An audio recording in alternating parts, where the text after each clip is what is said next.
नाशिकच्या लासलगावमध्ये एसटी प्रवाशांची लूट सुरू आहे। स्मार्ट कार्डसाठी अतिरिक्त पैसे घेतले जातात। 150 रुपयांची पावती आणि 25 रुपयांची वसुली केली जाते। प्रवाशांची तक्रार आहे। आगार प्रमुखांकडून कारवाईचा बडगा उगारण्यात आलाय। संबंधित एजन्सीचे स्मार्ट कार्डचे कॉन्ट्रॅक्ट रद्द करण्यात आले। नाशिक जिल्ह्यातील लासलगाव एसटी आगारातून एक धक्कादायक प्रकार समोर आलाय।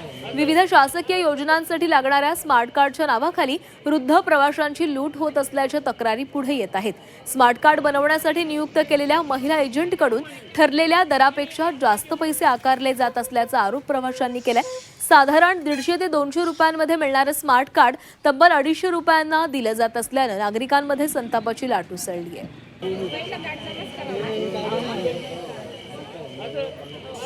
एसटी कार्ड काढण्यासाठी आलो होतो। इथं पण एसटी कार्ड म्हणजे काढताना 150 रुपये फी असून त्यांनी आम्हाला 250 रुपये घेतले आणि पुन्हा आमचं कार्ड वेळेवर मिळत नाही। 4 गरके झाले। 150 ची पावती दिली आणि 250 रुपये घेतले। हे पावती आपल्याला काय नाही, आता याच नको करायला, दुसरं काय।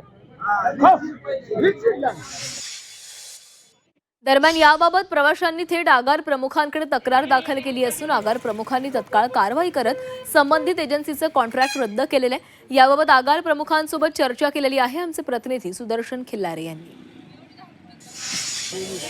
एसटी स्मार्ट कार्ड योजनेतील प्रवाशांकडून एका खासगी एजन्सी मार्फत 50 रुपये अतिरिक्त घेऊन लूट केली जात होती। हा प्रकार काही जागरूक नागरिकांनी लासलगाव आगारात उघडकीस आणलाय। आगार व्यवस्थापक आपल्या सोबत आहेत। मॅडम, नेमकी जी प्रवाशांकडून कार्डचे अतिरिक्त पैसे घेतले जात होते, काय कारवाई करण्यात आली?